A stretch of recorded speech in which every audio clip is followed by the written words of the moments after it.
Welcome to this relaxing journey through the world of Pokemon. Let me know in the comments where you are tuning in from tonight, and if you enjoy the videos, make sure to subscribe so you never miss the next ones. The story of Dragon-type Pokemon has always carried a certain weight. From the very beginning of the series, dragons were presented as creatures of awe, their strength and rarity shaping how players thought about the end of a journey. In the earliest days of Kanto, encountering them was often reserved for the most dedicated trainers, a reward for persistence and mastery. The type itself was deliberately scarce, built to embody mystery and power.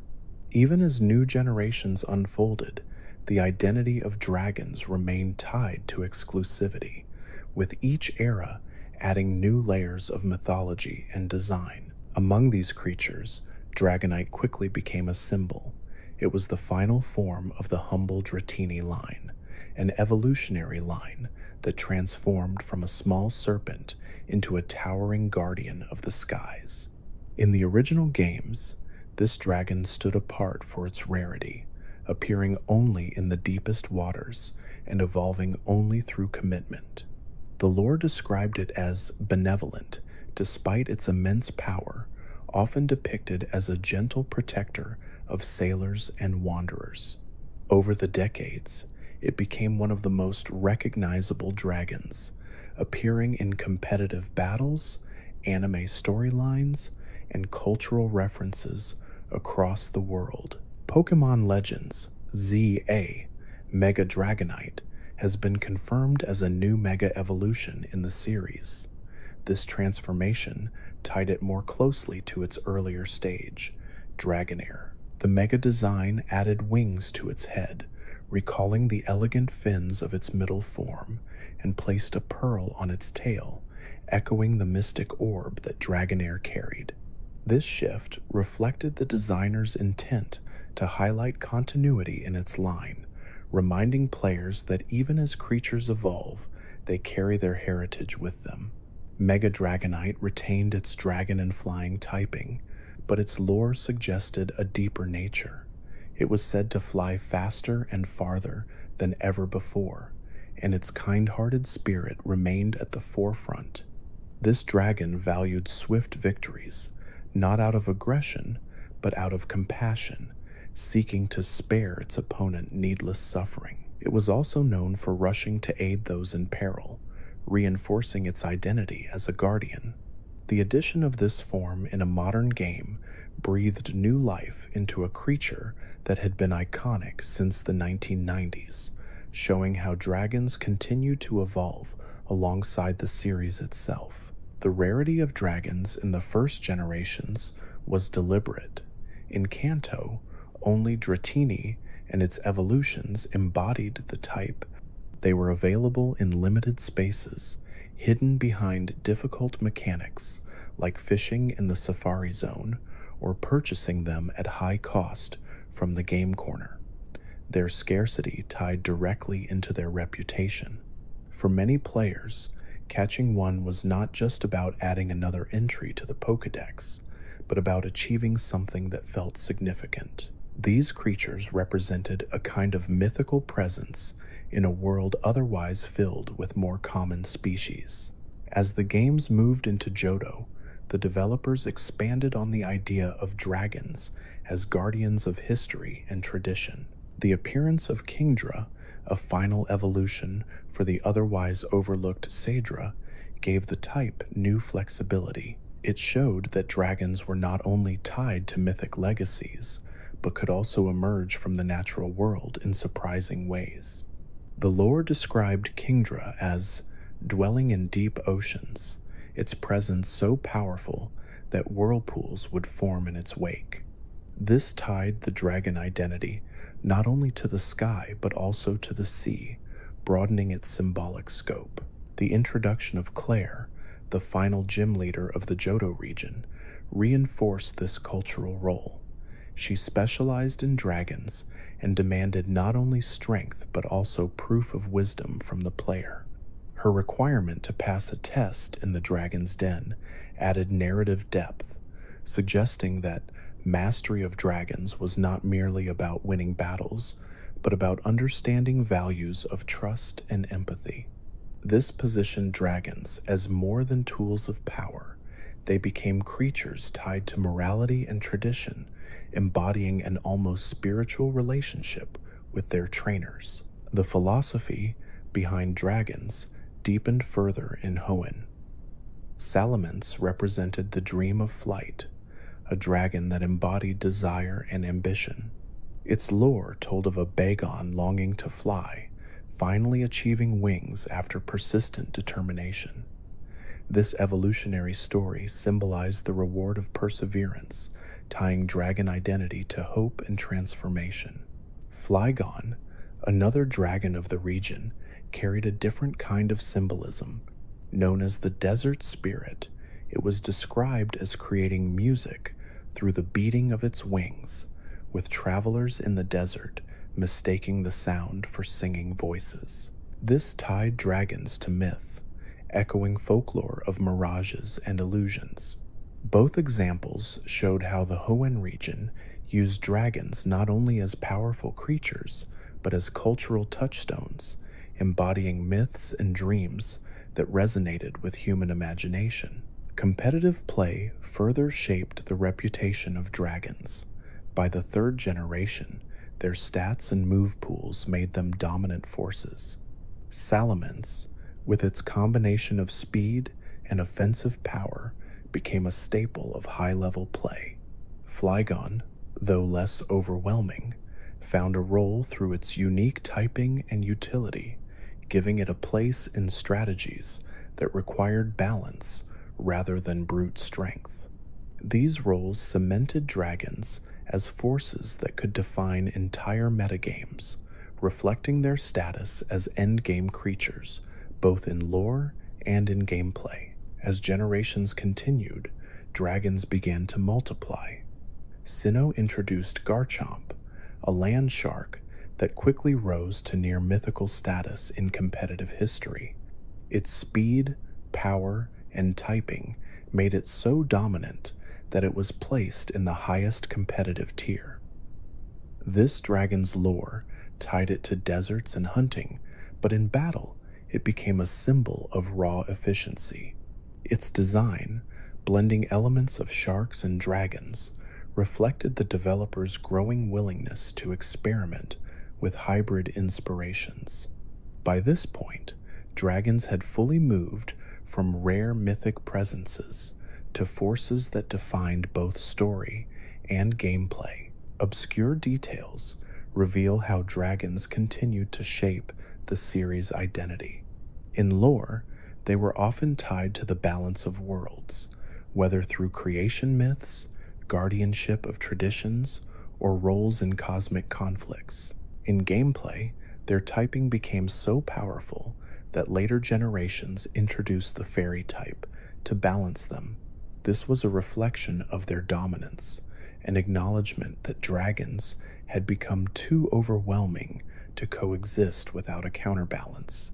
Even this change reflected their cultural role. They were forces so mighty that the world itself had to adapt around them. Dragons also carried cultural weight outside the games. In the anime, Dragonite became one of the earliest examples of a Pokémon shown as more than a battle partner.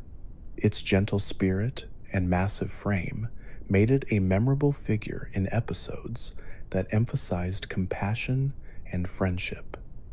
Later, dragons carried similar weight, whether as rivals, companions, or forces of nature. In the trading card game, their powerful attacks and limited print runs made them highly sought after, reinforcing their identity as both rare and desirable. In fan communities, dragons often became symbols of nostalgia and aspiration, remembered for the effort required to obtain and train them. From the earliest days of Kanto to the latest revelations in Pokémon Legends ZA, dragons have consistently stood as the pinnacle of power, myth, and design. They are not merely another type, they are woven into the philosophy of the franchise itself. Their presence signals the extraordinary, and their stories carry lessons of perseverance, compassion, ambition, and balance. Whether encountered at the end of a long journey, discovered in ruins, or revealed through modern reimaginings like Mega Dragonite, dragons embody the enduring heart of Pokemon. The sense that some bonds and stories are larger than life. The third generation marked a turning point for how dragons were framed within the world of Pokémonday. Where earlier games had established them as rare and powerful, Hoenn transformed them into living embodiments of balance and guardianship. Now they were not only impressive creatures in battles, but symbolic figures tied to the fate of the natural world.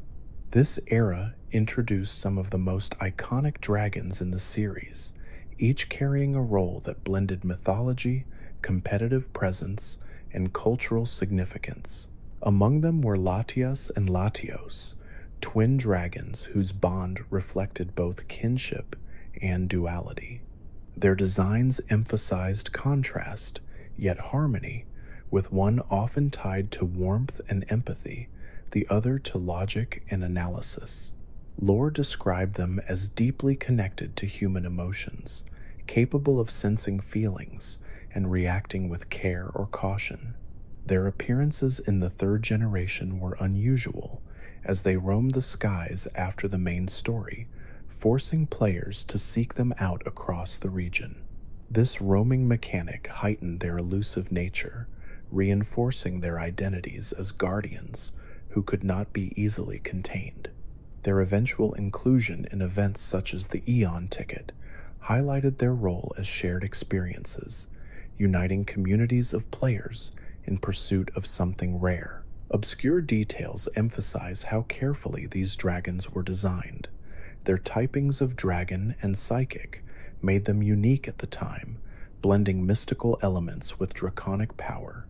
Their move pools reflected this duality, with attacks tied both to psychic prowess and to aerial might. Competitive history showed them to be versatile, capable of serving offensive or defensive roles depending on how they were trained. Latios, in particular, became known for its strength in special attacking roles, while Latias leaned into bulk and support. This balance between offense and defense mirrored their thematic identities as two sides of one whole, inseparable yet distinct.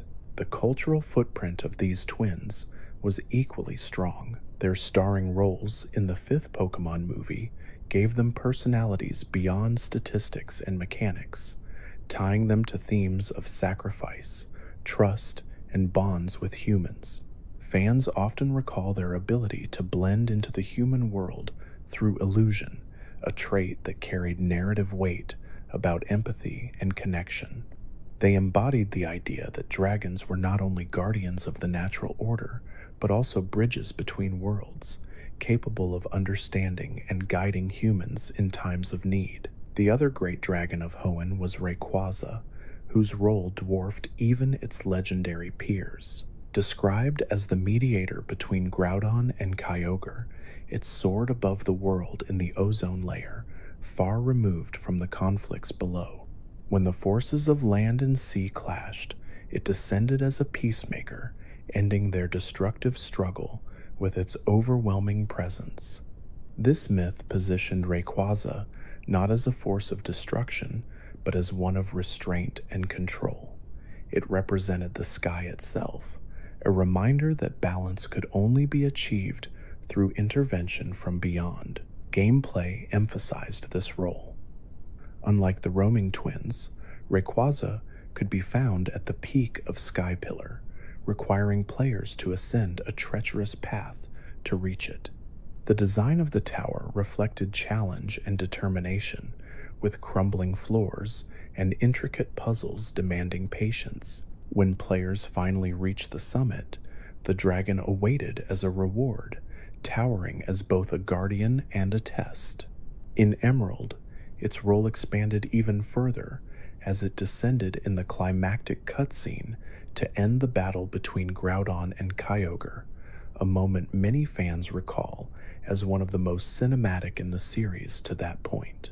Obscure trivia about Rayquaza's design connects it to real-world mythology. Its serpentine body and celestial role evoke imagery of the azure dragon from Chinese constellations, as well as deities tied to the sky and weather across cultures. The green and gold color palette emphasizes regality, while its mega evolution introduced in later generations amplified its mythic aura. That form showed the dragon absorbing energy directly from the heavens, a nod to its position as an eternal guardian of balance. Its lore stated that it ended meteor threats, tying it not only to weather but to cosmic protection. In competitive play, Rayquaza became one of the most feared forces in formats that allowed legendary titans. Its move pool combined devastating physical and special options, while its ability to negate weather through its presence reinforced its role as a peacemaker. The introduction of its mega form made it so dominant that through Smogon, the Pokémon is banned from Ubers to anything goes, underscoring its unmatched influence. This mirrored its lore perfectly, just as it settled conflicts between primordial forces in the story.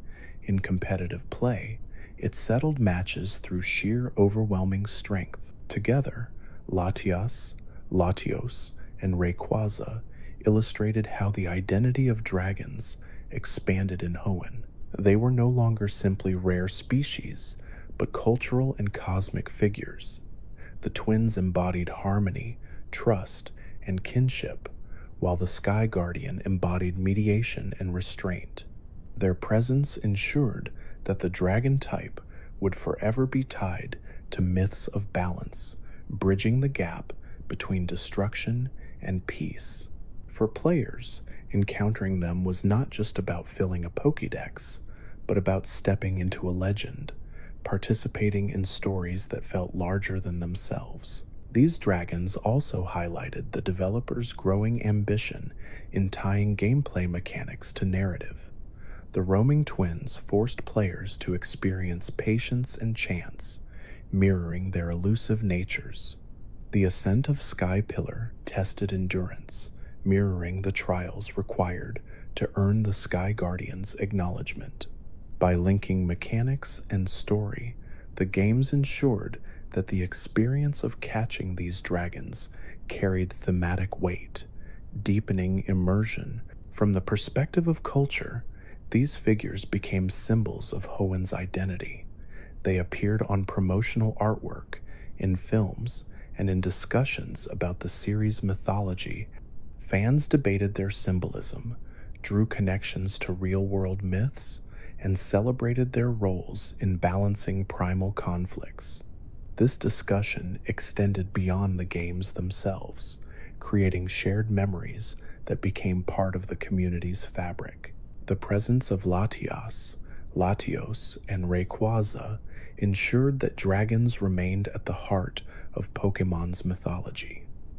They carried lessons about kinship, balance, and the importance of restraint. They showed that dragons were not merely powerful but purposeful, embodying ideals that shaped entire regions. For many players, their stories became touchstones of nostalgia, reminders of a time when dragons felt not just rare, but transcendent. In this way, Hoenn cemented the role of dragons as guardians of more than battles. They became guardians of ideals, harmony, and the delicate balance of the world itself. The fourth generation brought dragons into an entirely new realm of mythology. Where earlier regions framed them as guardians of skies, seas, or harmony, Sinnoh elevated them into figures tied directly to creation itself. The region's myths described a universe shaped by the hand of Arceus, with 3 dragons serving as fundamental aspects of time, space, and antimatter. This was the first time the franchise dared to place dragons not only in cultural stories, but in the very framework of existence, reshaping how players understood their scale and importance. The first of these cosmic beings was Dialga, tied to the flow of time. Its design reflected machinery and gemstones, suggesting both natural permanence and technological precision. Lore described it as the keeper of all temporal movement, a dragon whose presence ensured that seconds and centuries alike could unfold. In gameplay, its unique typing of dragon and steel reinforced this role, combining endurance with otherworldly force. When players encountered it in Spear Pillar, they were not simply meeting a rare species, but facing the embodiment of history itself. Competitive history later confirmed its dominance, as its typing gave it resilience against many common threats, allowing it to hold a steady place in legendary formats. Its counterpart was Palkia, Guardian of Space. This creature's design emphasized fluidity and expansiveness, with pearl-like motifs highlighting infinite distance.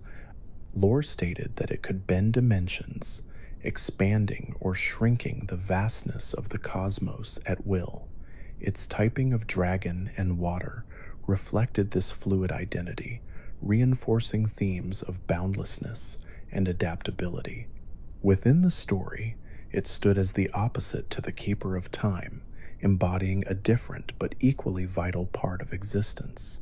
When faced in battle, players were confronted with the idea that space itself could be warped, that the battlefield was never fully stable. This tied mechanics to narrative in subtle but profound ways. The third figure of this creation trio was Giratina, often described as the Renegade. While Dialga and Palkia governed order, this dragon embodied antimatter, chaos, and reflection. Its design leaned into Gothic imagery, with shadowy wings and serpentine form emphasizing its alien nature. Banished to the distortion world, it reflected themes of exile and otherness, suggesting that balance required not only order but also forces that resisted it. The distortion world itself was unlike any previous Pokémon location, with gravity-defying paths and inverted logic. Players who ventured there were not just exploring another cave or tower, but stepping into a place outside of natural law. This emphasized Giratina's role as a figure of both fear and fascination, a dragon whose very existence challenged stability. Obscure details about this trio highlight how carefully they were integrated into the lore. Their designs drew heavily on concepts of geology and cosmology, blending natural minerals with cosmic power. Their names echoed ancient languages, reinforcing their mythic resonance. Even their signature moves tied them directly to their roles. Roar of Time reflected Dialga's mastery over temporal force, while Spatial Rend symbolized Palkia's ability to cleave dimensions. Giratina's Shadow Force, which allowed it to vanish and strike unseen, reflected the unsettling nature of antimatter. These moves were not simply powerful attacks. They were narrative expressions of what these dragons represented. Competitive history also reinforced their mythic identities. Dialga's combination of steel resilience and dragon offense made it a cornerstone of legendary tiers. Palkia's speed and special attack ensured it remained a reliable threat, especially in rain-based strategies where its water typing thrived. Giratina found a role not only as a wall, but as a symbolic figure in team building, its presence often defining defensive cores. The existence of multiple forms for Giratina added depth, with its origin form emphasizing offense and mobility, while its altered form reinforced endurance. This flexibility mirrored its lore as a creature of shifting balance, one never fully tied to one identity. Beyond the cosmic dragons, Sinnoh also gave rise to Garchomp, a land-based predator that became one of the most infamous forces in competitive play. Its design blended traits of sharks, land reptiles, and dragons, creating a hybrid that exuded raw power. Lore described it as patrolling deserts at blinding speed, faster than the eye could follow. Within the games, its stats and move pool made it one of the most dangerous opponents ever introduced. Its speed tier, combined with devastating attacks, allowed it to dominate competitive play to such an extent that it was placed into the highest usage tier, separating it from most other species. Obscure trivia deepens its reputation. Its mega form, introduced in later generations, exaggerated its ferocity, but in its original debut, it was already considered overpowered. Many players recall how entire teams had to be built with counters specifically for it, reinforcing the idea that dragons shaped not only stories, but the structure of gameplay itself. Garchomp's presence highlighted how dragons were no longer limited to rare encounters at the end of a journey. They had become forces that shaped both the myths of regions and the strategies of players worldwide. The cultural footprint of Sinnoh's dragons extended beyond battles. They appeared in films, manga, and promotional material as central icons. Dialga and Palkia headlined a major Pokémon movie, their conflict spilling into the human world, while Giratina starred in a sequel that expanded on the Distortion world. These portrayals emphasized their mythic scale, turning them into figures of global recognition. Garchomp, though not legendary, achieved similar fame through competitive dominance and its role as a signature partner of champions like Cynthia. Fans came to associate it with authority and excellence, reinforcing the idea that dragons symbolized mastery. Together, the dragons of Sinnoh carried themes of creation, balance, and power. They represented forces that shaped the universe itself, while also influencing the day-to-day strategies of trainers. Their presence in lore and mechanics ensured that the region would forever be remembered as the home of dragons who defined existence. By tying cosmic mythology to gameplay, Sinnoh elevated dragons into roles that transcended narrative, ensuring that their legacy would echo throughout future generations of the series. The fifth generation brought dragons into a new light, intertwining them with philosophy, morality, and human ambition. Where Sinnoh had framed dragons as cosmic forces tied to time and space, Unova turned them into symbols of truth, ideals, and the fractured nature of belief. This shift in focus showed how the franchise continued to use dragons as mirrors of human thought, evolving them beyond myth into figures that questioned the very nature of reality and conviction. The first of these figures was Reshiram, a dragon associated with truth. Its design emphasized elegance and purity, with white plumage and fiery accents suggesting both majesty and cleansing force. Lore described it as a creature that burned away falsehood, ensuring that the world remained aligned with honesty. Its typing of dragon and fire reinforced this symbolism, linking the clarity of flame with the permanence of draconic essence. Within the story of Black Version, it aligned itself with those who valued reality above illusion, choosing its partner not for strength alone, but for sincerity of vision.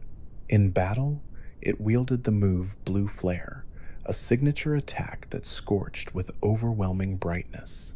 This tied narrative and mechanics seamlessly, showing that its flames symbolized both destructive power and moral illumination. Its counterpart was Zekrom, a dragon aligned with ideals. Its design carried darker tones, its body resembling armored obsidian powered by electricity. Lore depicted it as embodying the hopes and ambitions of humankind, a figure that fought for visions of the future even when they conflicted with established truths. Its typing of dragon and electric reflected this identity, tying innovation and progress to legendary force. Within White version, it partnered with those who clung to ideals, believing that conviction could shape reality. Its signature attack, Bolt Strike, emphasized direct and unstoppable force, reflecting the certainty with which ideals could drive change. Together with its counterpart, it embodied the eternal conflict between what is and what should be, forcing players to reflect on the tension between acceptance and aspiration. The third of this trinity was Kyurem, a figure of absence and incompleteness. Unlike its siblings, it lacked wholeness, described in lore as the hollow husk left when truth and ideals separated from one another. Its design emphasized emptiness and brokenness, with jagged ice shards protruding from a skeletal frame. Its typing of dragon and ice reinforced this theme, tying fragility and coldness to its identity. Within the story, it symbolized the danger of division, a reminder that when ideals and truths are torn apart, what remains is destructive imbalance. Its presence in Giant Chasm reinforced this idea, as players encountered it in a frozen wasteland that mirrored its own lifeless state. Obscure details deepened Kyurem's identity. Through the mechanics of Black 2 and White 2, it could fuse with its siblings to form Black Kyurem and White Kyurem, regaining aspects of what was lost. These fusions represented attempts to reconcile truth and ideals, though never fully restoring unity. They showed how the concept of incompleteness was not only a narrative device, but a gameplay mechanic, as forms shifted with the use of the DNA splicers. This innovation tied lore, story, and mechanics together more tightly than almost any dragon before it. The cultural weight of this trio was immense. They became the first legendary dragons to headline games with such overt philosophical themes. Their conflict mirrored human struggles between acceptance of reality and pursuit of dreams, with the emptiness of Kyurem serving as a cautionary symbol. In promotional material, films, and merchandise, they were often presented as opposites, locked in eternal tension, with the fractured dragon standing apart as a shadow of what once was. Fans debated their symbolism endlessly, interpreting them as allegories for balance, compromise, or the danger of extremism. In competitive history, these dragons carried distinct reputations. Reshiram found roles as a devastating special attacker, its fire and dragon typing allowing it to pressure steel types that normally resisted dragons. Zekrom, with its electric typing, became one of the strongest physical attackers in legendary formats, known for its ability to crush even the bulkiest of foes. Kyurem was more complex, with its base form often overlooked, but its alternate forms carving niches as powerful threats. White Kyurem's immense special attack and Black Kyurem's physical prowess made them formidable, though their weaknesses kept them from absolute dominance. This mirrored their lore. United, they approached greatness, yet never fully transcended their fractured identities. The narrative weight of their story extended beyond battles. In the climax of Unova's plot, players were forced to reckon with the ideals of N and the truths of their own journey. The dragons reflected these choices, serving as partners or adversaries depending on perspective. They became symbols of agency, showing that even cosmic forces could align with human vision. The very act of choosing between versions of the game reinforced this theme, as players experienced one side of the conflict before later exploring the other. Obscure connections tied these dragons to broader themes in the franchise. Their story echoed the balance established by the creation trio of Sinnoh, but added a human element, grounding their myth in philosophy rather than cosmology. Their designs reflected opposing forces of light and darkness, warmth and cold, unity and division. Even their cries and animations were designed to emphasize contrast, with Reshiram moving with grace, Zekrom radiating weight, and Curem staggering with jagged incompleteness. These details showed how much thought went into ensuring that their identities extended beyond text into every aspect of presentation. In the cultural memory of fans, these dragons remain tied to one of the most ambitious storylines in Pokemon history. They embodied the risks the developers took in pushing narrative into realms of morality and choice, ensuring that the fifth generation would forever be remembered not only for its mechanics, but for its philosophy. For many players, encountering them was not just another battle, but a meditation on what they valued most: truth, ideals, or the recognition that fractured visions can lead to emptiness. The sixth generation marked another dramatic turning point for the role of dragons in the series. For years, they had stood as unmatched symbols of power, their dominance so complete that entire metagames seemed to bend around them. With the arrival of Kalos, this dynamic was tested for the first time as the fairy type was introduced. Suddenly, dragons who had reigned as near untouchable forces found themselves vulnerable to an entirely new threat. This change reshaped how players approached not only competitive play, but also the cultural understanding of what dragons represented. The fairy type was framed as mystical, whimsical, and often connected to nature, yet its competitive role was deliberately crafted as a counterbalance to draconic power. The introduction of this type acknowledged what players had long experienced, that dragons had grown too central, too overwhelming in both story and battle. With this change, the balance of the series shifted. Players who had once relied on dragons as ultimate solutions were now required to reconsider strategy, and those who admired their mythic untouchability began to see them as figures of vulnerability as well. This shift was profound, for it did not diminish their importance, but instead highlighted their need for balance, ensuring that dragons remained central to the narrative of strength and adaptation. Within this new context, Zygarde emerged as one of the most enigmatic dragons in Kalos.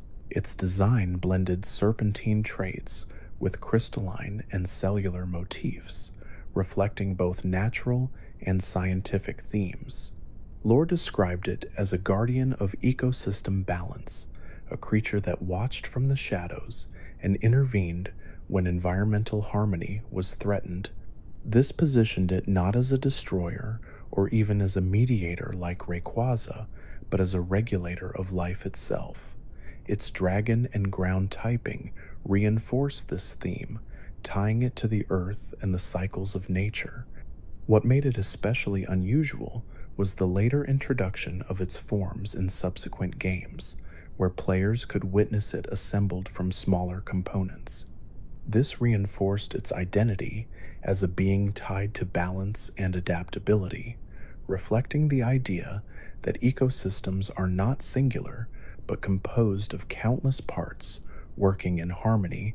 Obscure details about this dragon include its resemblance to the legendary Yamada no Orochi from Japanese mythology, a serpent with multiple heads tied to natural disasters and cycles.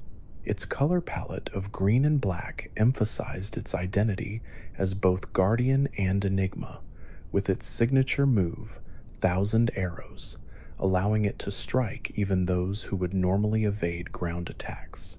This mechanic symbolized its ability to maintain balance, ensuring that no being could remain beyond its reach when equilibrium was at stake.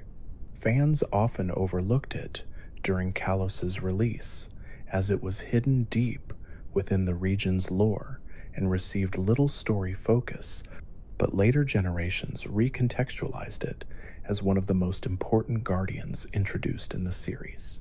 Another dragon whose role shifted in Kalos was Salamence, already infamous for its dominance in competitive history. Its mega evolution transformed it into a far more fearsome creature, with crescent-shaped wings that gave it the appearance of a predator slicing through the sky. Lore described its transformation as a realization of ultimate flight, fulfilling the dreams of its pre-evolution line.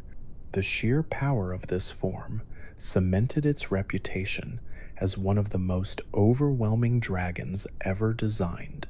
In competitive history, it was considered so dominant that it was restricted to the highest tiers of play, as its combination of speed, power, and bulk left few answers. This mirrored its lore, as the dragon that had once embodied ambition now represented ultimate fulfillment, a creature that achieved perfection at the cost of balance. The presence of mega evolutions throughout Kalos reinforced the mythic weight of dragons. Charizard, though not purely a dragon in its original form, gained a mega form that embraced dragon typing, reflecting long-standing fan desires to see it recognized as part of the lineage.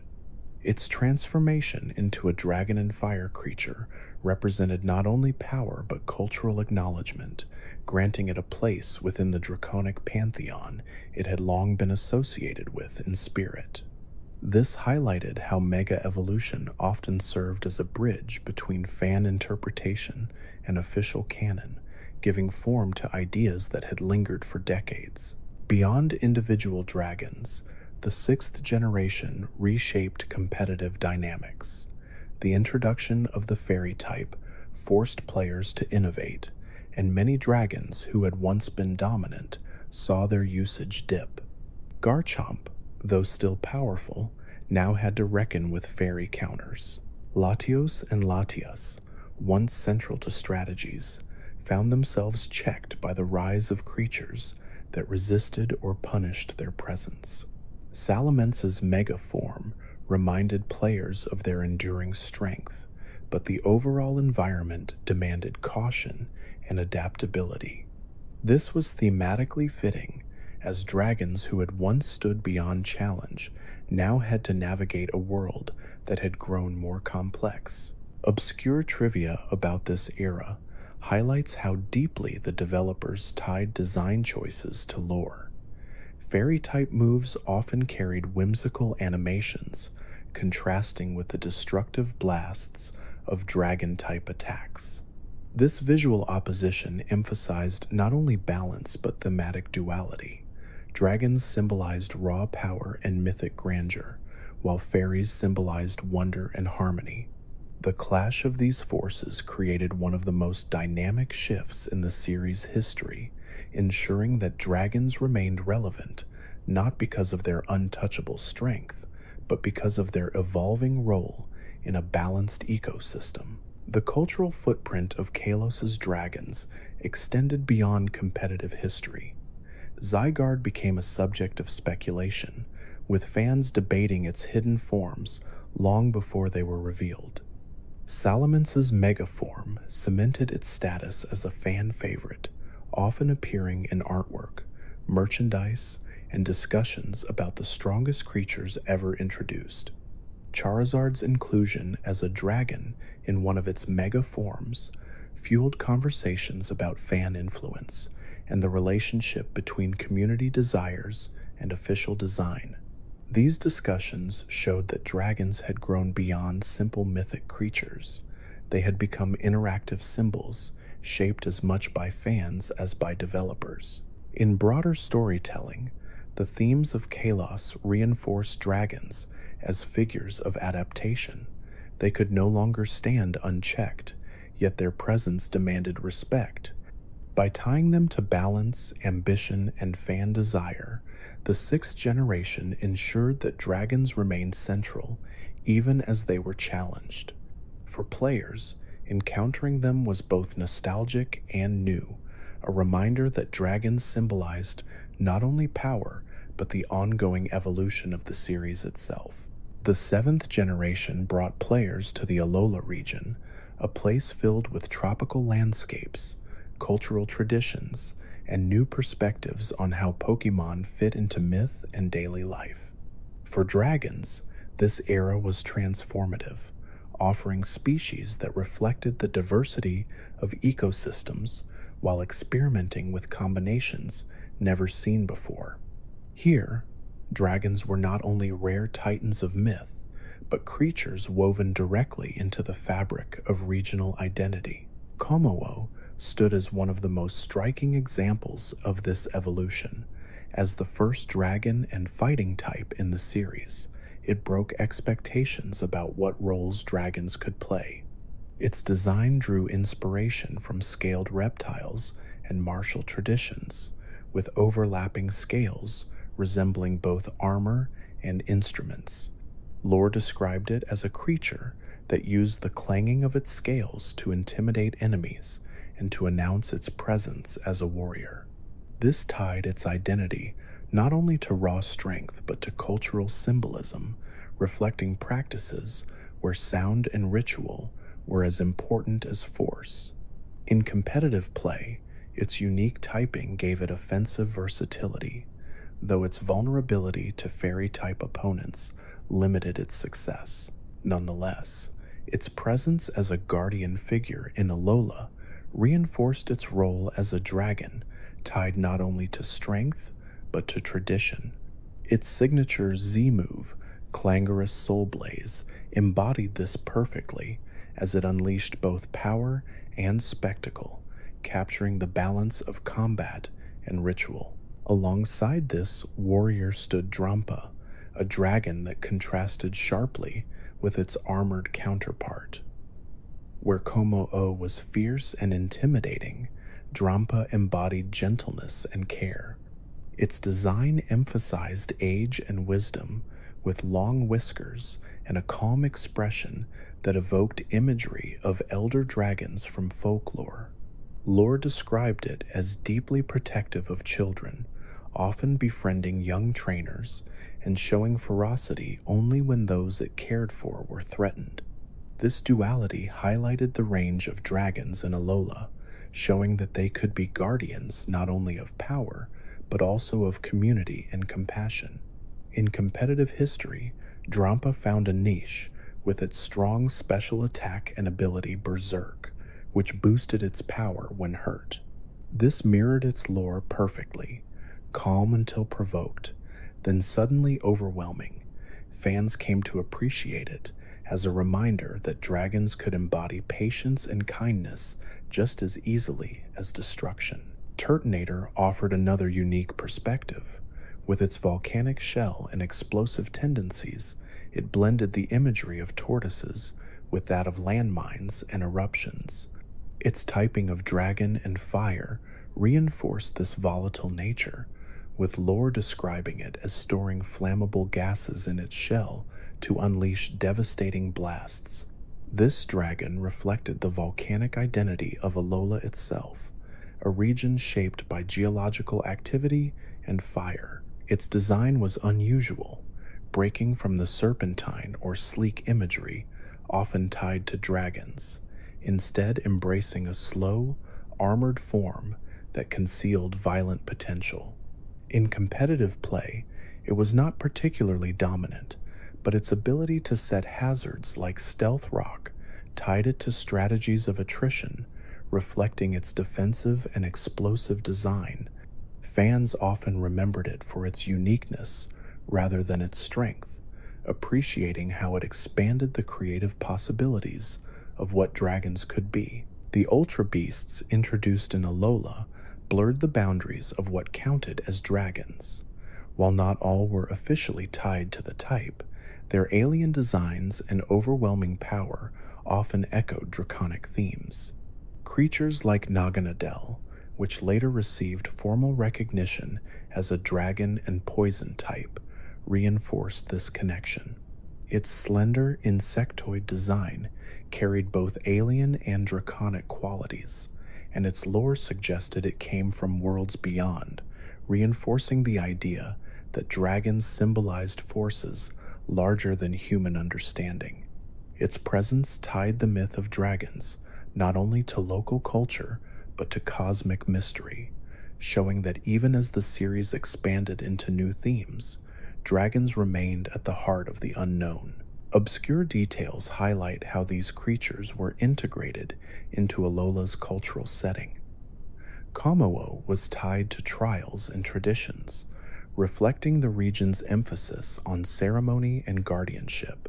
Drampa was linked to intergenerational bonds, reinforcing themes of community and care. Turtonator echoed the volcanic identity of the islands, tying dragons directly to natural forces, and Naganadel symbolized the mystery of outer worlds, expanding the concept of dragons beyond the planet itself. Together, they illustrated how the 7th generation pushed dragons into new thematic territory, grounding them in regional identity while also expanding their reach to cosmic scale. From a competitive perspective, these dragons showcase diversity. Kommo-o found some use in higher levels of play when paired with clever strategies, particularly after it received access to its signature move in later generations. Drampa became a niche but beloved choice, its ability to punish opponents when hurt, making it both flavorful and functional. Turtonator struggled competitively, but remained memorable as a creative design. Naganadel, by contrast, briefly overwhelmed the competitive scene with its speed and sweeping potential, so much so that it was quickly banned from standard formats. This mirrored the lore of Ultra Beasts as entities beyond balance, too powerful and alien to fit comfortably within normal constraints. Culturally, these dragons left distinct impressions.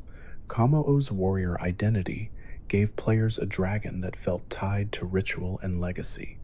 Drampa's kindness made it a symbol of protection, resonating with players who saw it as a companion for younger audiences.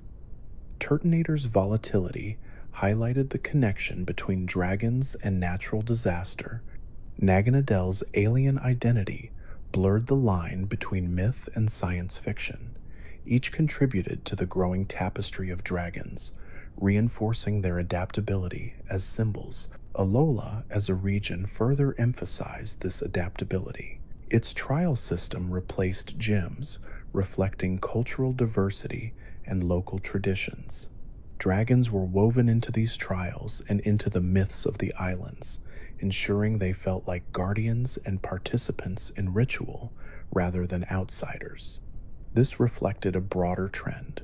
Dragons were no longer reserved only for the climax of a journey. They appeared throughout, embodying not just the extraordinary, but the everyday identity of the region. These themes reminded players that dragons could evolve in meaning just as much as in form.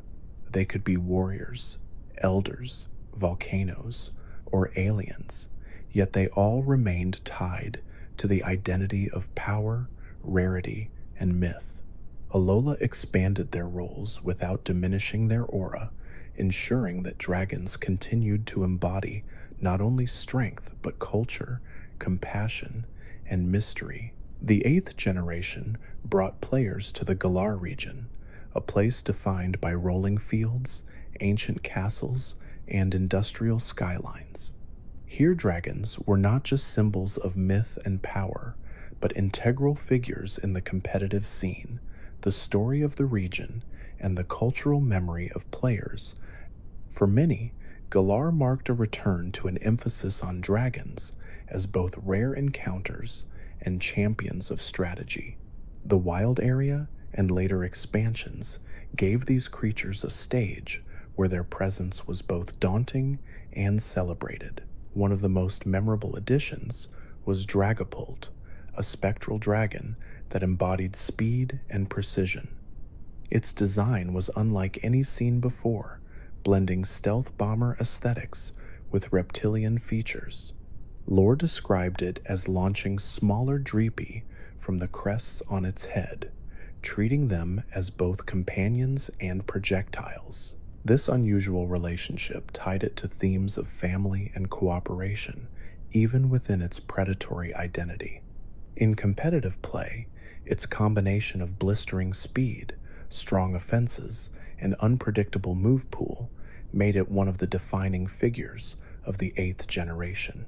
Its role was not merely to dominate, but to adapt, forcing players to rethink strategy in every match.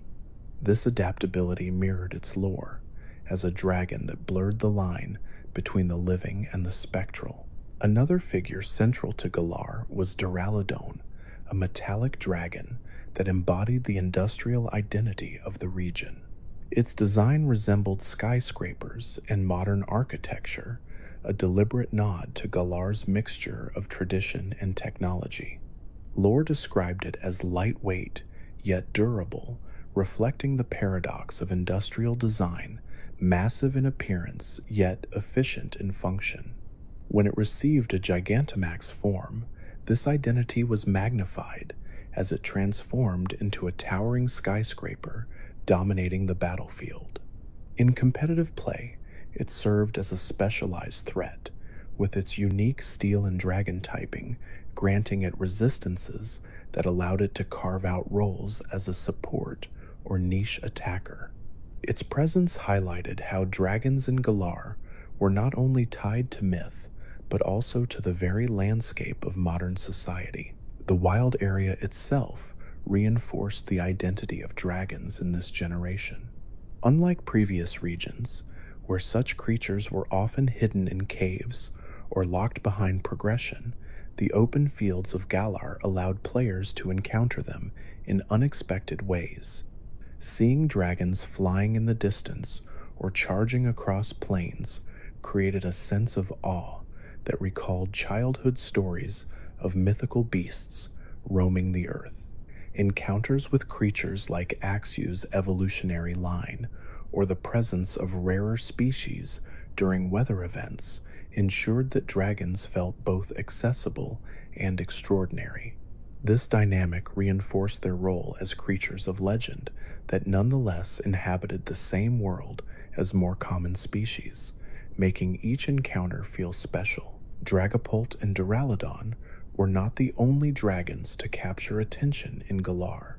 The region also introduced unique takes through fossils and Gigantamax forms, reinforcing the idea that dragons could evolve in concept as much as in form.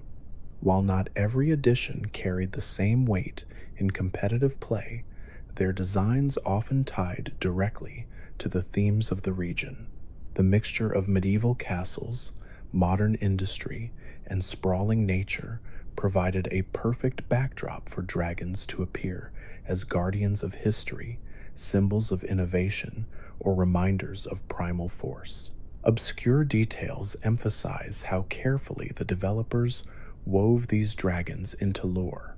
Dragapult's spectral qualities tied it to the ancient battlefields of Galar, where lore suggested fallen souls lingered. Its role as both predator and caretaker reflected cultural stories of creatures that embodied both death and rebirth.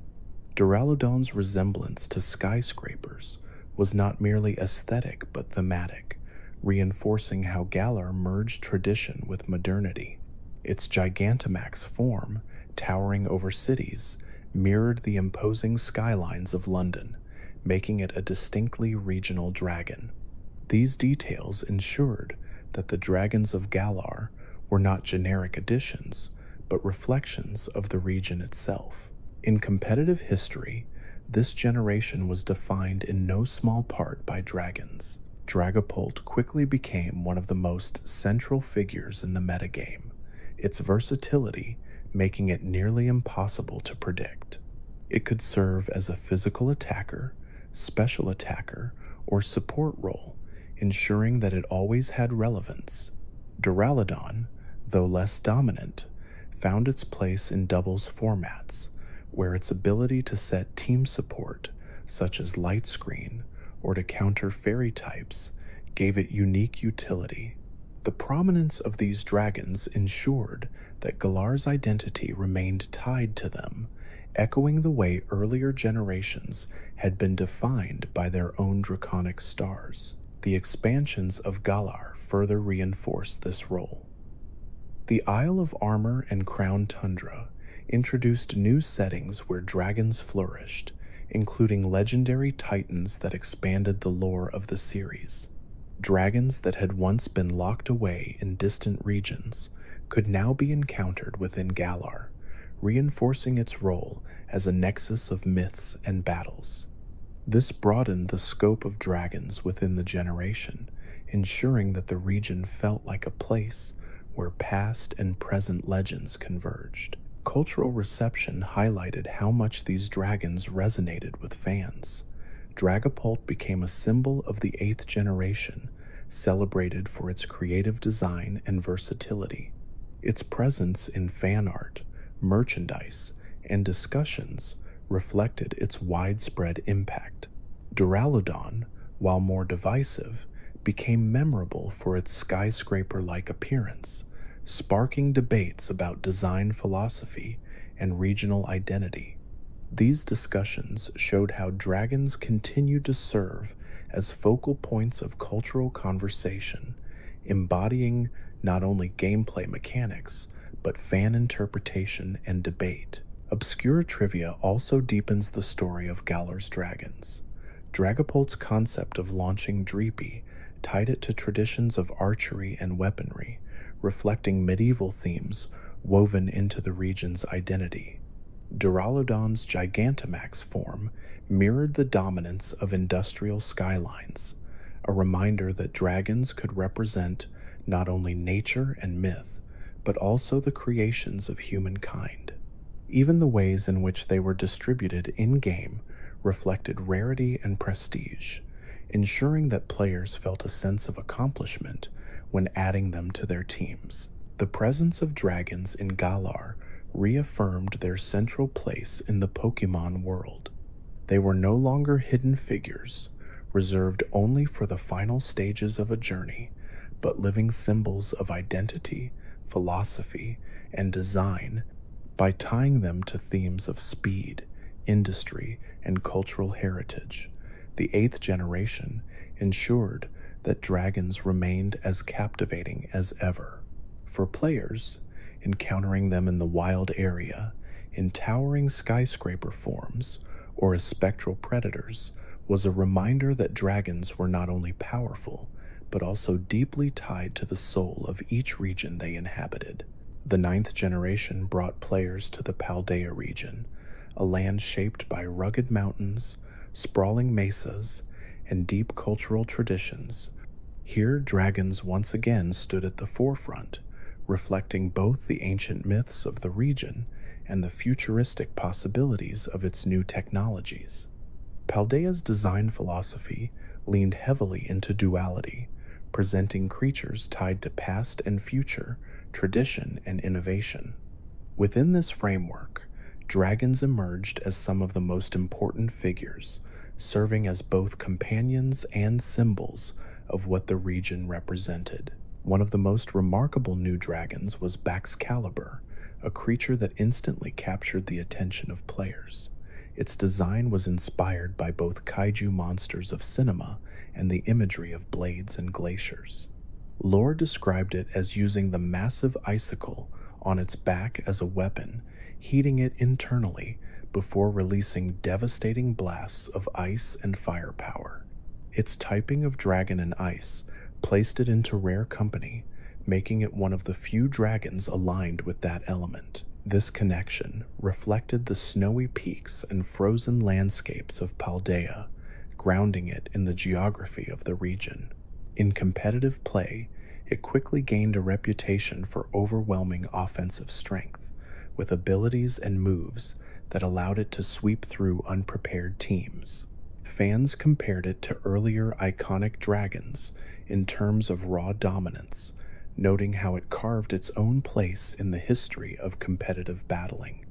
The combination of mythic kaiju inspiration and mechanical power ensured that this dragon became one of the most iconic symbols of the ninth generation. Another dragon that stood out was Cyclizar, a creature that tied directly into the cultural life of Paldea. Its design resembled that of a streamlined lizard, but its lore revealed that it had long served as a companion and mount for humans. Trainers were often seen riding on its back, and its role in daily life reflected the deep partnership between people and dragons in this region. This made it more than just a battle partner. It was a cultural fixture, woven into the identity of Paldean society. Competitive players soon discovered that it offered a unique tool with its signature move, Shed Tail, allowing it to create a substitute and pass it to allies. This ability reflected its role as a supportive companion, enabling others to thrive while sacrificing part of itself. The combination of cultural significance and competitive utility ensured that this dragon held a special place in the generation's identity, both as a symbol of companionship and as a game changer in battle. The legendary pair of Paldea represented the extremes of tradition and innovation. Koraidon was framed as a creature from ancient times, embodying primal strength and connection to the natural world. Its design evoked imagery of feathered reptiles and ancient myths, tying it to the idea of creatures that once roamed before modern history. Lore described it as exuding dominance, capable of reshaping landscapes with its presence. Its typing of dragon and fighting reinforced this primal identity, tying it to physical might and warrior traditions. In gameplay, it emphasized raw offense, its abilities tied to boosting power in ways that reflected untamed ferocity. Culturally, it became a symbol of the past, of traditions that predated technology, reminding players of the roots of strength and the enduring legacy of dragons. Its counterpart, Miraidon, reflected the opposite. This dragon embodied futuristic design with sleek metallic features and electric energy coursing through its frame. Lore described it as a creature of technology, often associated with advancements beyond current human comprehension. Its typing of dragon and electric emphasized this theme, linking it to progress and innovation. In battle, it leveraged abilities that reflected its futuristic identity, excelling in control and precision rather than raw might. Miraidon stood as a symbol of what could be, a vision of the future brought into the present. Culturally, it represented innovation and possibility, embodying the forward-looking spirit of Paldea. Together, these two legendaries reinforced the thematic duality of the region.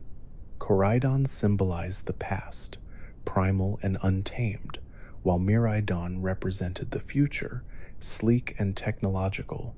Their presence at the heart of the story reminded players that the journey of Paldea was not simply about battling, but about reconciling tradition with progress. Their roles extended beyond lore and into gameplay, as players experienced the story through their partnership with one of the two dragons, depending on the version they chose. This choice mirrored the broader theme of duality, forcing each player to reflect on their own relationship with past and future. Obscure details highlight the depth of Paldea's dragons. Baxcalibur's kaiju inspiration tied it not only to Japanese cinema, but to the cultural archetype of unstoppable monsters, showing how the series drew from global mythology.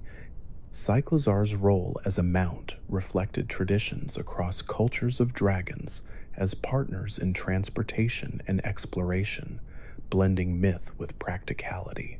Koraidon's feathered design reflected scientific theories about prehistoric reptiles, grounding fantasy in paleontological speculation. Miraidon's futuristic imagery echoed science fiction visions of cybernetic life, suggesting that dragons were not only tied to myth, but also to human imagination of what lies ahead.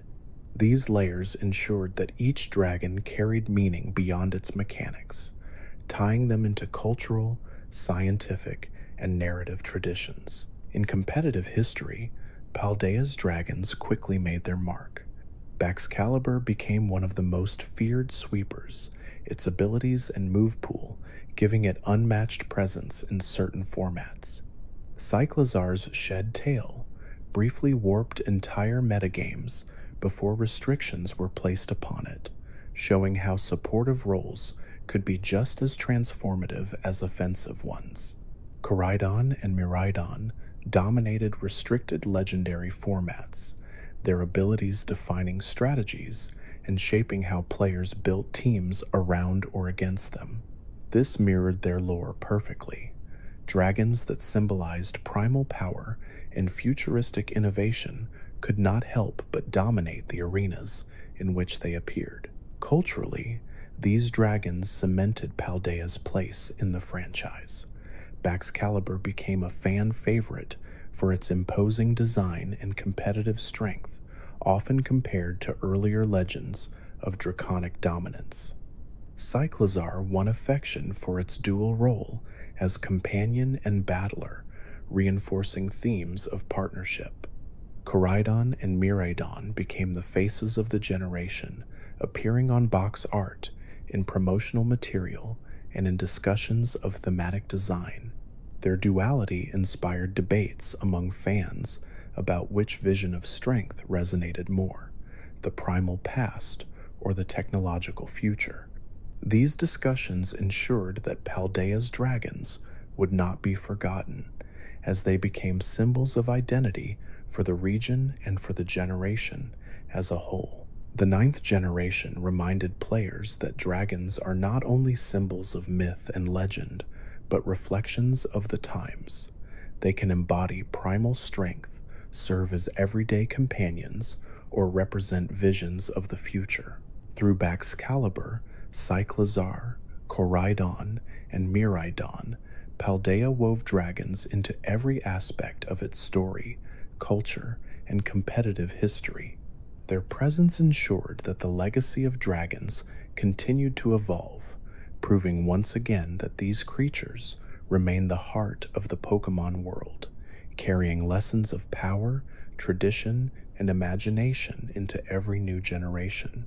As the generations of Pokémon unfolded, dragons remained constant figures of awe, yet the way they were framed shifted with the times. Early on, they were symbols of rarity, creatures tucked away in hard-to-reach corners that served as ultimate goals for the most persistent trainers. Later, they became cornerstones of myth, representing cosmic forces, guardianship, and balance. Still later, they embodied philosophical concepts, traditions, or even the tension between past and future. Through all these changes, the essence of dragons as beings that stand apart remained consistent. Each era built upon the last, weaving a tapestry that ensured the type would always be at the center of discussion and fascination. Among the dragons that carried this evolving role was Haxorus, introduced in the 5th generation. Its design emphasized brutality and resilience, with tusks sharp enough to shatter steel. Lore described it as territorial yet honorable, fighting fiercely to defend its home, but avoiding needless cruelty. This tied it to the broader themes of Unova, a region where dragons reflected human ideals and truths. In battle, Haxorus was known for its incredible physical power, able to sweep through opponents if given the chance. While it lacked the versatility of some of its contemporaries, its presence on a team carried symbolic weight. Trainers who used it were often seen as those who valued straightforward force, a reflection of its identity as a dragon defined by clarity of purpose.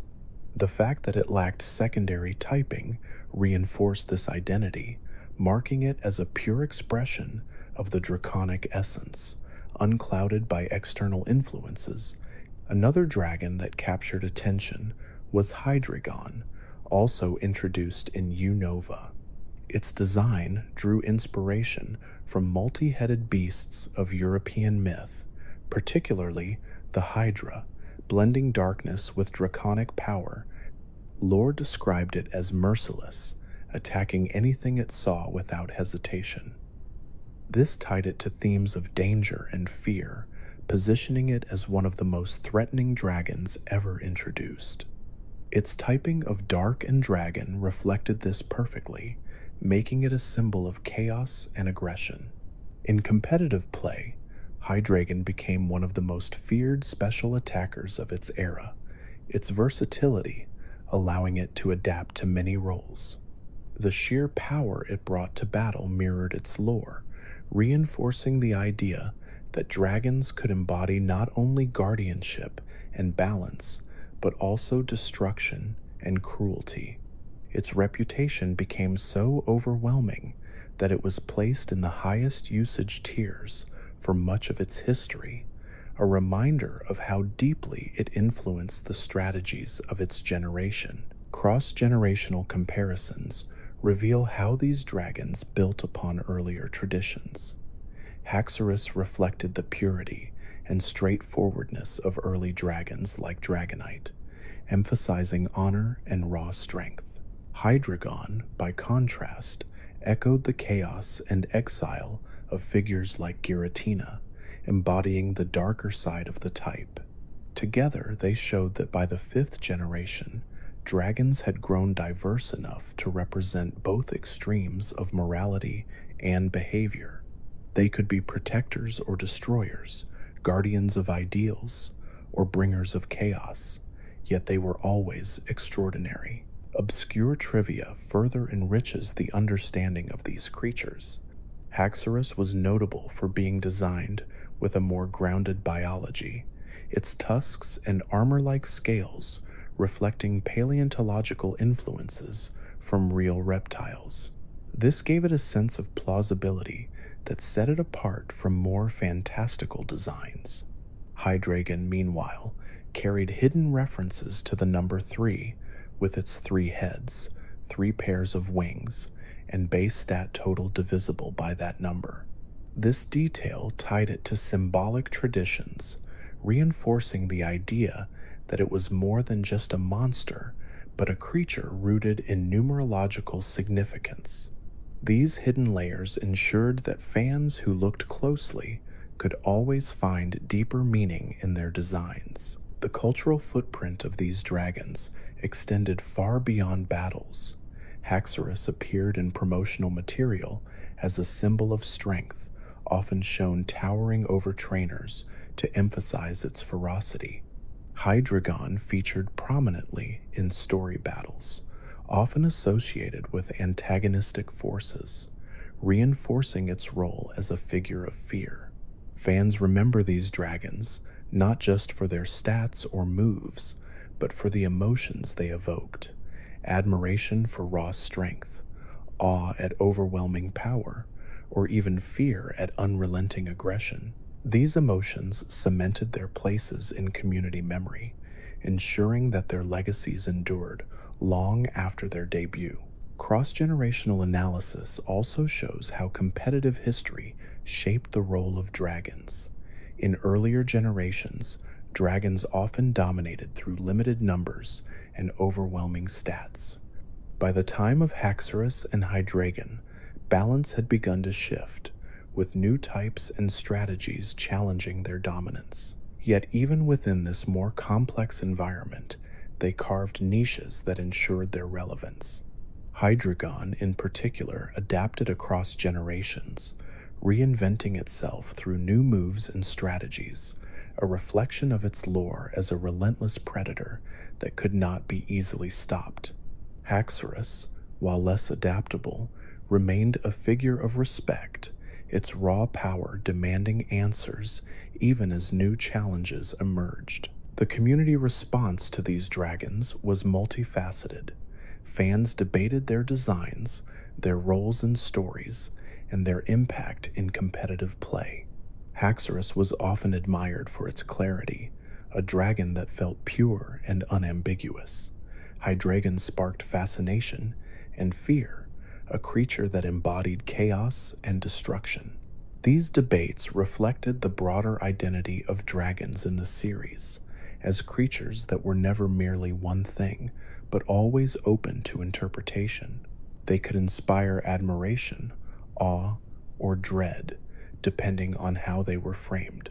This flexibility ensured that dragons remained not only relevant, but central to fan discussion.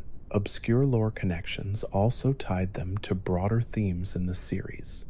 Haxorus's territorial nature echoed earlier dragons tied to guardianship, suggesting that even creatures of violence could embody honor. Hydreigon's destructive tendencies connected it to myths of apocalyptic beasts, reinforcing the idea that dragons could symbolize the end of worlds as easily as their preservation. These connections ensured that their roles were not isolated, but part of the broader tapestry of dragon identity across the franchise. By examining these dragons in the context of earlier and later generations, it becomes clear how they contributed to the ongoing evolution of the type. They showed that dragons could represent extremes, from pure strength to unrestrained chaos, while still remaining central to the identity of the series. Their presence in both lore and competitive history ensured that they were never forgotten, cementing their places as essential figures in the story of Pokémonday.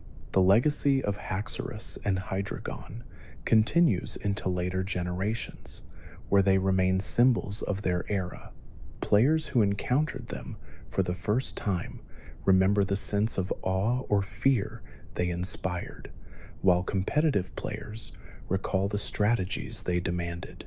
Their roles in shaping both story and gameplay ensure that they remain part of the ongoing conversation about dragons, proof that the type continues to evolve without losing its essence. While many dragons in the Pokémon series are remembered for their overwhelming power, others stand out because of their unusual qualities, their beauty, or the way they embody specific cultural and thematic ideas. Not every dragon was designed to dominate the battlefield. Some were created to show that the type could stretch far beyond expectations, encompassing creatures of elegance, music, and even weather. Two such dragons, Altaria and Noivern, demonstrate how the developers broadened the scope of the type, proving that draconic identity could be expressed in ways that went beyond brute force. Altaria first appeared in the third generation, and it immediately stood apart for its gentle design. With a body that resembled a small bird surrounded by fluffy clouds, it did not embody the intimidating features players might expect from a dragon. Lore described it as singing beautifully in the sky, filling the air with melodies that soothed listeners. This tied it directly to themes of music and serenity, qualities rarely associated with dragons in earlier generations. Its typing of dragon and flying reinforced its aerial identity, but the softness of its design and behavior emphasized harmony rather than destruction.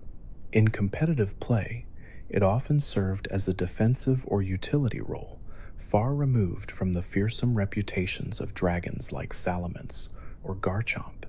Yet its significance lay not in overwhelming stats, but in showing that dragons could also embody elegance and peace. The introduction of its mega evolution in the 6th generation deepened this theme. The transformation gave it an even fluffier appearance and changed its typing to dragon and fairy, making it the first dragon to gain that combination. This reflected a reconciliation of opposites, as fairies had been introduced as the natural counter to dragons. By giving Altaria both typings, the developers highlighted its role as a bridge, a creature capable of harmonizing forces that were otherwise opposed. Its lore described it as wrapping itself in its soft wings to protect others, reinforcing the themes of kindness and serenity. In competitive play, its mega form gave it more offensive options, but it retained its role as a balanced figure, never overwhelming but always adaptable. This duality made it beloved among fans, who saw it as proof that dragons could represent beauty as much as power. Noivern offered a very different perspective.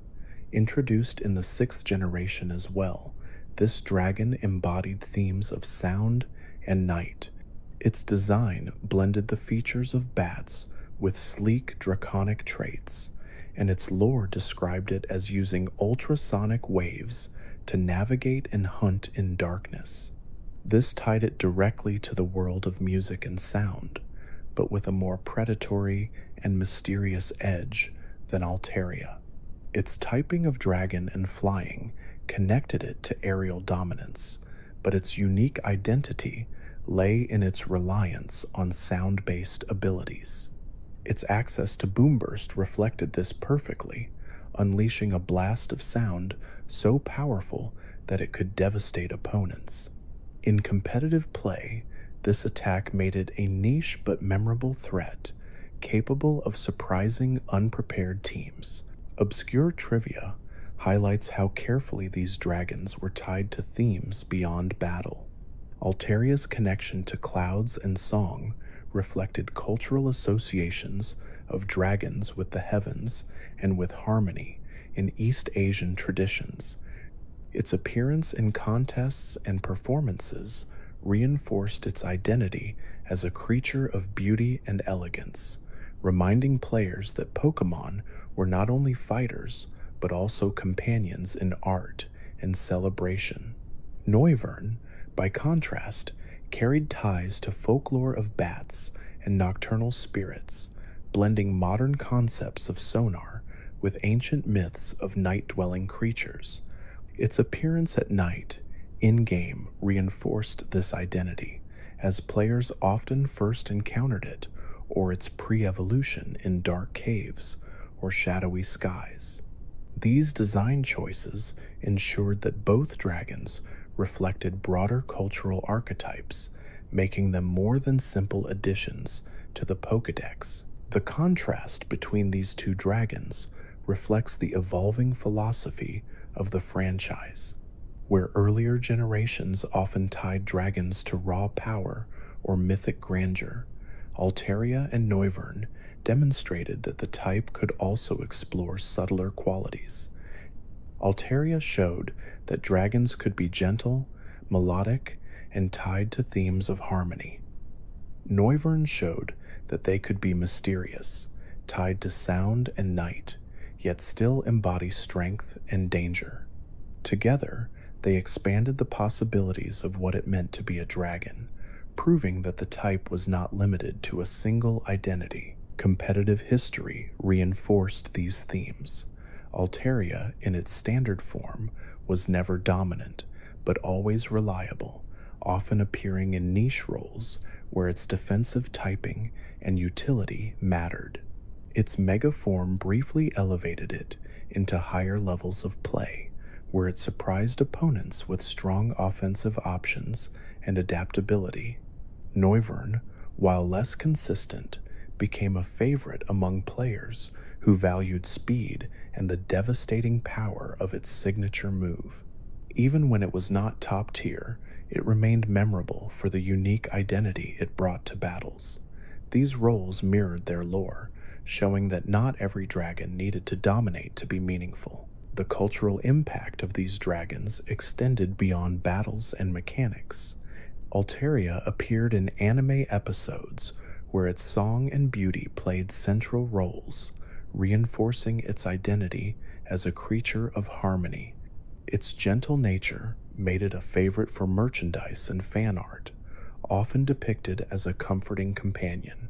Noivern appeared in the anime as well, sometimes as a partner for main characters, emphasizing its loyalty and intelligence despite its fearsome appearance. Fans often debated which of the two better represented the expansion of the dragon type, with some preferring Altaria's elegance and others drawn to Noivern's mystery. These discussions highlighted the flexibility of the type, showing how it could appeal to different audiences in different ways. Obscure details further emphasize their significance. Altaria's typing change upon Mega Evolution symbolized reconciliation between dragons and fairies, a narrative layer that few noticed but many appreciated once pointed out. Noivern's reliance on sound connected it to real-world biology of bats and to the cultural symbolism of music, blending science and myth. Together, they represent how carefully the developers wove themes into the design of dragons, ensuring that each carried meaning beyond their appearance. In the broader context of dragon history, Altaria and Noivern serve as reminders that the type is not monolithic. Dragons can be gentle or fierce, melodic or destructive, tied to clouds or darkness, yet they are always extraordinary. Their presence ensured that the sixth generation would be remembered not only for dramatic shifts, like the introduction of fairy type, but also for expanding the scope of what dragons could be. By embodying music, weather, and transformation, these dragons deepened the tapestry of the type, ensuring that it remained central to the identity of the franchise.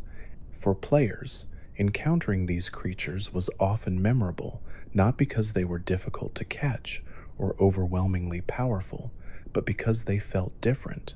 They reminded trainers that dragons could inspire awe in ways that went beyond battle, through beauty, sound, or thematic resonance. In this way, they carried forward the legacy of dragons as symbols of the extraordinary, showing that the type's strength lay not only in force, but also in imagination. As the series grew, the dragon type became a canvas for experimentation, where earlier dragons were often towering forces of raw strength or cosmic guardians. Later designs expanded into unexpected territory. These creatures began to embody ecological adaptation, unusual aesthetics, and even personality traits rarely associated with dragons. Two notable examples, Dragalge and Gudra, highlight how flexibility and resilience became just as central to the type as power and grandeur. Dragalge first appeared in the sixth generation as a marine dragon tied to kelp forests. Unlike most of its kin, it thrived not in skies or deserts, but beneath the waves.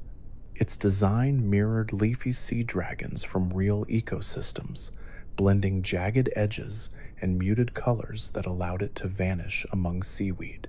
Lore described it as releasing venom potent enough to corrode even the hulls of ships, a detail that placed it among the more fearsome predators of the ocean. What made it remarkable, however, was not only its lore, but also its unique typing of dragon and poison, the first of its kind.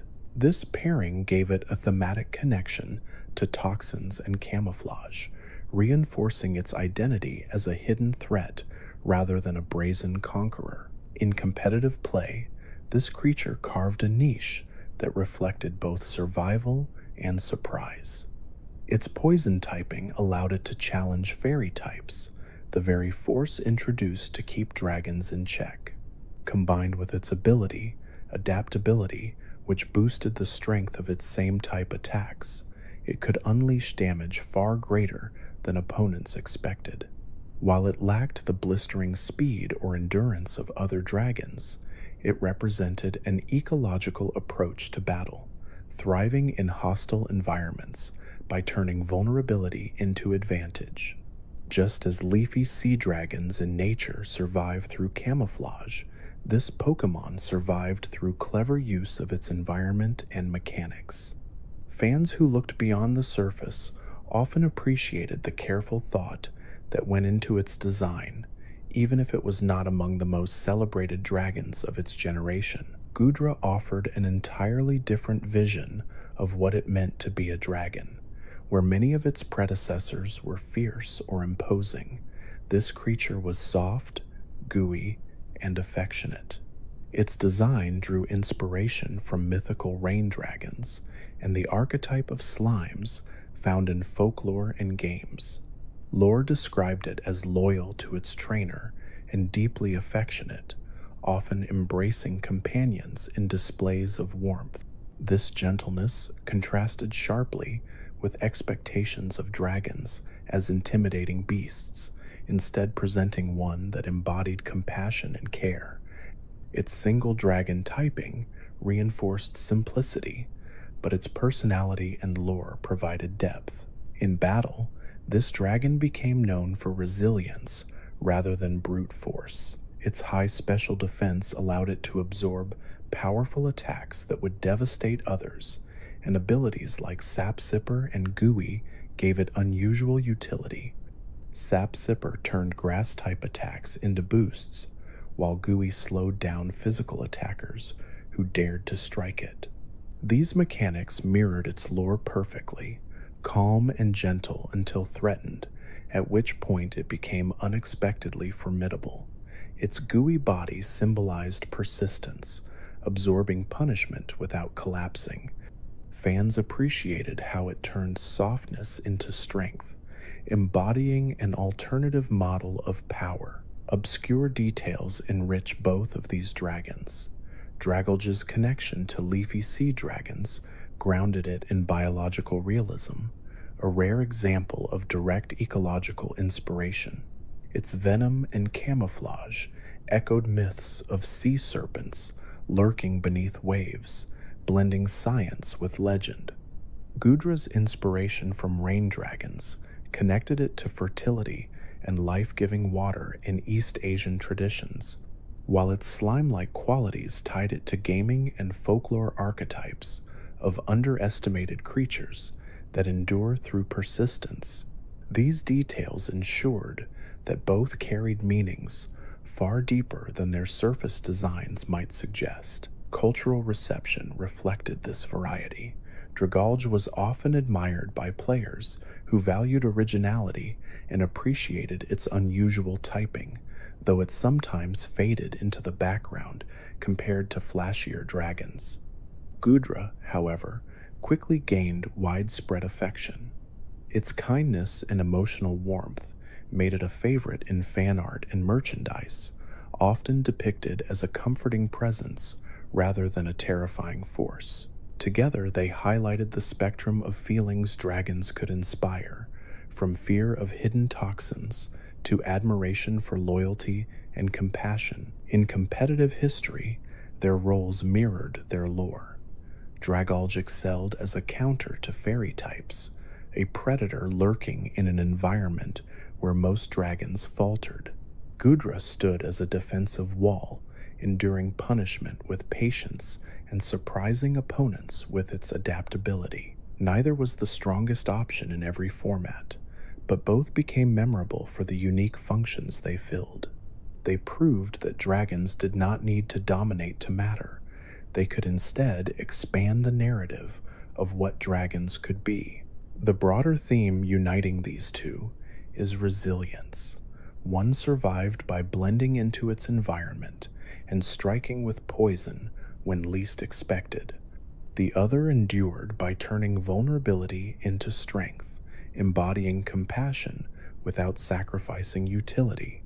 Both showed that the type had evolved far beyond its roots, now capable of expressing qualities that seemed contradictory to traditional images of dragons.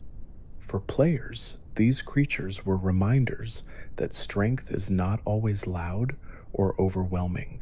Sometimes it lies in patience, gentleness, or adaptation.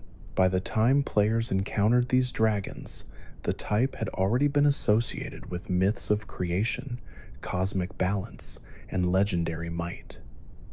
Yet here were two creatures that thrived in quieter ways. One hid in kelp forests, corroding enemies with venom. The other embraced its trainer with warmth, defending companions through resilience.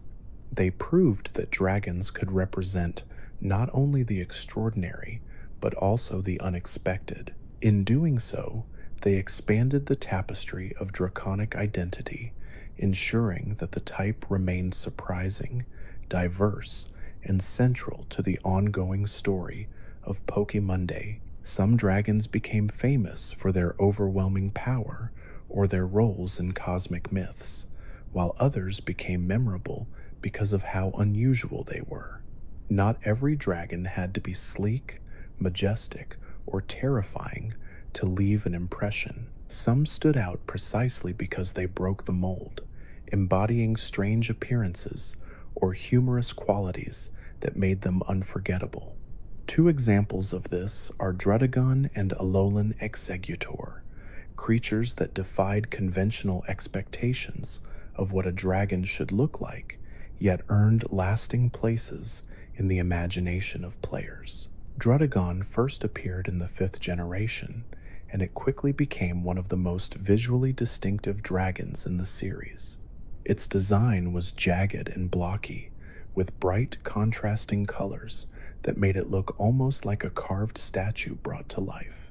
Lore described it as dwelling in caves, where it lay motionless to absorb warmth from the stone walls. Unlike other dragons that were tied to grand myths or elemental power, this one felt grounded, even crude. Its body was covered in rough skin that functioned almost like armor, and it relied on sheer toughness rather than elegance. This simplicity made it controversial among fans, but also unforgettable. In competitive history, this dragon found niche roles thanks to its powerful ability, Rough Skin, which punished attackers that made physical contact. It also carried useful moves like Stealth Rock and Glare, allowing it to function as a disruptive support Pokémonday. While it was never a dominant force, it carved out its own place as an annoyance that could frustrate opponents. This identity fit perfectly with its design as a creature that looked jagged and unpleasant to deal with, and played in battle much the same way. Obscure trivia about it reveals that its stiff body movements in early animations were intentional, reflecting lore that described it as unable to fly gracefully despite its wings. Instead of soaring like many dragons, it lumbered and relied on strategy rather than speed or elegance. This made it a distinct outlier, reminding players that dragons did not need to conform to expectations to matter. Culturally, this creature sparked debate. Some fans disliked its crude appearance, while others loved it for its uniqueness. Over time, it developed a cult following as an underdog dragon, appreciated precisely because it looked so different from the others. Its rough, almost toy-like design gave it charm, and its role in the series emphasized that dragons could be quirky and imperfect, yet still carry weight. For many, it became proof that the developers were willing to take risks with the type, exploring what it meant to be a dragon beyond tradition. Alolan Exeggutor presented an entirely different kind of humor. Originally a regional variant of a well-known Kanto species, its transformation into a dragon type shocked many players when first revealed. Instead of a squat palm tree, the Alolan form became absurdly tall, with a neck that stretched high above the horizon. Lore explained that the tropical climate of Alola allowed it to grow to its true size, with its neck described as extending endlessly upward. This exaggerated form made it both comical and endearing, as players laughed at its ridiculous silhouette, but also admired its creative reimagining. In competitive terms, this dragon was not a powerhouse, but its unique typing of grass and dragon gave it intriguing roles. Its abilities and move pool allowed for creative strategies, and while it was not common in top-tier play, it offered novelty that kept it memorable. More importantly, It represented how regional variants could completely reinvent a species, turning something familiar into something extraordinary. The decision to give it dragon typing reflected how tropical myths often portrayed trees as world pillars or celestial connections, tying the creature to themes of growth and infinity. Obscure trivia makes this form even more fascinating. Its tail bore a small additional head that sometimes acted on its own, adding a strange yet humorous detail. Its neck was so tall that in some game environments it extended off-screen, an intentional choice by the developers to emphasize its comical proportions. These details ensured that it remained one of the most discussed and beloved regional forms, remembered not for raw power, but for creativity. Culturally, Alolan Exeggutor became an instant icon. Fans created endless memes and jokes about its height, and it quickly became one of the mascots of the 7th generation. Its absurdity contrasted sharply with the usual gravitas of dragons, yet that was precisely why it resonated. It showed that the type could be playful, that dragons could bring joy and laughter instead of only awe or fear. This broadened the cultural scope of the type, ensuring that dragons could appeal to all players, whether they loved cosmic myths, terrifying predators, or goofy palm trees with infinite necks. Together, Druddigon and Alolan Exeggutor highlight how dragons are not bound by a single template. One represented a crude, jagged, cave-dwelling figure that embraced roughness, while the other embodied tropical humor and exaggeration. Both were unusual, both divisive, and both unforgettable. They expanded the possibilities of the type, proving that dragons could be quirky, comedic, or even a little awkward, yet still meaningful. In competitive history, they may not have defined metagames, but in cultural memory, they left a deep impression. Players remember the frustration of facing Druddigon's disruptive tactics, just as they remember the laughter of first encountering an Alolan Exeggutor towering above the landscape. These experiences show that the impact of dragons is not limited to their stats or power, but extends to the emotions and stories they create. The broader theme uniting these two creatures is unconventionality. They broke expectations of what dragons should look like or how they should behave. They reminded players that dragons in Pokémon are not a monolith, but a spectrum of interpretations, capable of inspiring awe, humor, frustration, or delight. By defying tradition, they kept the type fresh and surprising, ensuring that dragons remain one of the most dynamic and beloved aspects of the series. As our journey through the world of dragons comes to a close, let the stories and details drift softly in your mind. From ancient myths to playful surprises, these creatures remind us of the wonder that fills every region. Close your eyes, breathe deeply, and let the legends of these dragons guide you into rest.